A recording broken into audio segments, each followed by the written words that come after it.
सुप्रभात देवियों और सज्जनों, मैं कर्नल सोफिया कुरैशी और मेरे साथ विंग कमांडर व्योमिका सिंह आज आपको 6 से 7 मई 2025 की रात 1:05 से 1:30 बजे के बीच भारतीय सशस्त्र बलों द्वारा अंजाम दिए गए ऑपरेशन सिंदूर के बारे में जानकारी देंगे।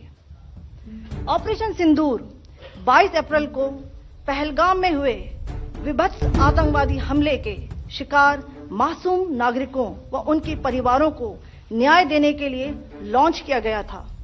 इस कार्रवाई में 9 टेररिस्ट कैंप्स को टारगेट किया गया और पूरी तरह से इसे बर्बाद किया गया। A niche technology weapons with careful selection of warheads was ensured so that there will be no collateral damage.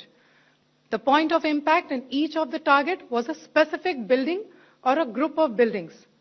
All the targets were neutralized with clinical efficiency, and the results reiterate the professionalism of the Indian Armed Forces in the planning and execution of their operations. No military establishments were targeted. India has demonstrated considerable restraint in its response.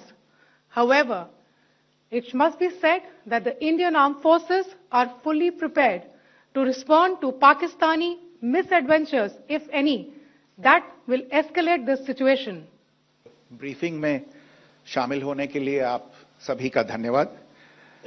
जैसा कि आप सभी जानते हैं, 22 अप्रैल 2025 को लश्कर तैयबा से संबंधित पाकिस्तानी और पाकिस्तान प्रशिक्षित आतंकवादियों ने भारत में जम्मू और कश्मीर के पहलगाम में भारतीय पर्यटकों पर बर्बरतापूर्ण हमला किया। 25 भारतीयों और 1 नेपाली नागरिक को कायरतापूर्ण मौत के घाट उतार दिया गया। मुंबई के 26 नवंबर 2008 के हमलों के बाद यह भारत में हुई किसी आतंकवादी हमले में मारे गए आम नागरिकों की संख्या की दृष्टि से सबसे गंभीर घटना है। पहलगाम का हमला अत्यधिक बर्बरतापूर्ण था, जिसमें वहां मौजूद लोगों को करीब से और उनके परिवारों के सामने सिर पर गोली मारी गई। हत्या के इस तरीके से परिवार के सदस्यों को जानबूझकर आघात पहुंचाया गया। साथ ही उन्हें यह नसीहत भी दी गई कि वे वापस जाकर इस संदेश को पहुंचा दें।